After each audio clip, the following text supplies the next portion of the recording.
Economics का पढूं, physical education भी है, कोई दूसरा सब्जेक्ट भी है, अरे क्यों पैनिक होना है। तो इन 5 बातों का अगर आप रखोगे ज्ञान तो आपका एग्जाम में लगेगा ध्यान। तो करो आराम से, शांत होकर, बिल्कुल काम होकर उसको। Welcome back to the channel बच्चों, और आज हम सीखने जा रहे हैं स्ट्रेटेजी ऑफ इकोनॉमिक्स एग्जाम। तो इन 5 बातों का अगर आप रखोगे ज्ञान तो आपका एग्जाम में लगेगा ध्यान। तो मिलकर सीखते हो 5 बातें कौन सी हैं जो हमें अच्छे से इनका ज्ञान रखना होगा। आइए जल्दी फटाफट।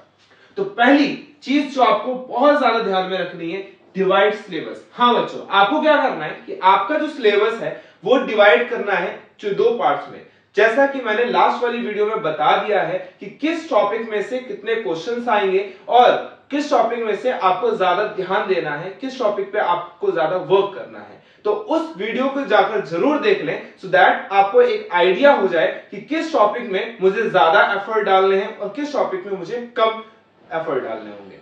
अब दूसरी चीज कि क्या है कि फोकस ऑन डायग्राम प्रैक्टिस। देखो, अगर इकोनॉमिक्स की बात कर रहे हैं तो इकोनॉमिक्स मतलब डायग्राम, सिंपल।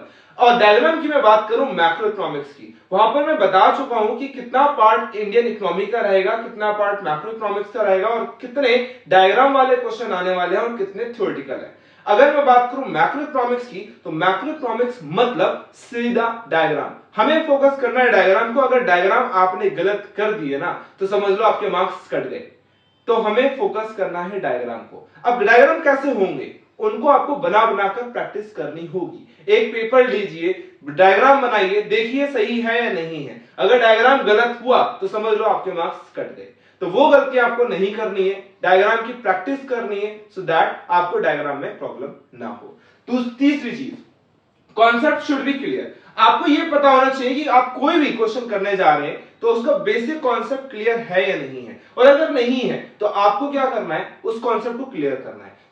जैसे मैंने बोला कि एडी और एएस वाला कॉन्सेप्ट है, अगर आपको नहीं आता तो सबसे पहले वो एडी और एएस वाला कॉन्सेप्ट पढ़िए। आपको मनी क्रिएशन नहीं आता तो सबसे पहले आपको मनी क्रिएशन पढ़िए। आपको गवर्नमेंट बजट नहीं आता, आप जाकर गवर्नमेंट बजट पढ़िए। उससे क्या होगा कि आपके जब बेसिक कॉन्सेप्ट क्लियर रहेंगे तो आप कोई भी एग्जाम आ जाए, एग्जाम में कोई भी क्वेश्चन आ जाए तो आप वहां पर जाकर उसको सॉल्व कर सकते हैं। दूसरी चीज कि और क्या कर सकते हैं, अगर आपको इस चीज की नॉलेज हुई कि मेक शॉर्ट नोट, यानी आपने पढ़ लिया, बेसिक कॉन्सेप्ट कर लिए, बट कभी कभी ऐसा होता है कि कुछ फॉर्मूलाज इतने ज्यादा हो जाते हैं कि हमें भूल जाते हैं, हम कंफ्यूज हो जाते हैं। तो उसका बेटर ऑप्शन है एक शॉर्ट नोट बनाओ और शॉर्ट नोट में सारे क्वेश्चंस लिखने स्टार्ट कर दो, सारे फॉर्मूलाज लिखने स्टार्ट कर दो। जब सारे फॉर्मूलाज शॉर्ट नोट में लिखोगे तो आपको बेनिफिट क्या होगा कि आपको बार बार पढ़ने पलटने की जरूरत नहीं पड़ेगी। जब पेजेस नहीं पलटोगे तो आपको टाइम बचेगा और उस टाइम को यूटिलाइज कर सकते हो अपने क्वेश्चंस को सॉल्व करने में। एंड नेक्स्ट चीज is theory on second last day. हमेशा इंडियन, मैं ये आपको बताने जा रहा हूं कि आपको क्या करना है कि इंडियन इकोनॉमी को लास्ट के डेज में पढ़ना है, मतलब उससे पहले नहीं उठाना। आपको क्या करना है, मैक्रो इकोनॉमिक्स में देखो कौन से टॉपिक इंपॉर्टेंट है तो मैं ऑलरेडी बता चुका हूं, नेशनल इनकम है या एडीएस वाला है, आप उनको फोकस करो। जब आपके पास लास्ट के डेज बच जाए, 2 दिन 3 दिन बच जाए, आप सीधा इंडियन इकोनॉमी को उठाओ, उसमें कोई भी नया कॉन्सेप्ट मत उठाओ, वहां पर सिर्फ इंडियन इकोनॉमी को ही करना है। क्यों? क्योंकि इंडियन इकोनॉमी है बेटा रटने वाली, आपको वो रटना पड़ेगा।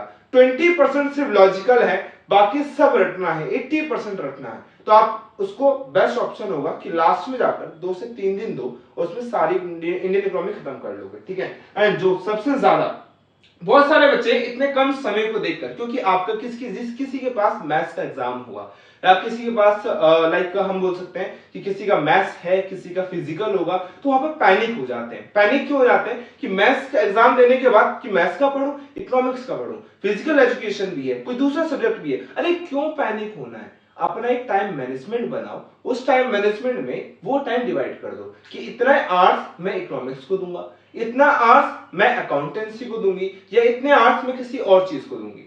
वो आपको डिपेंड करेगा कि आप कैसे मैनेज कर रहे हो। सिर्फ मैनेज करना है, काम रहना है और सिर्फ फोकस करना है, पैनिक नहीं होना।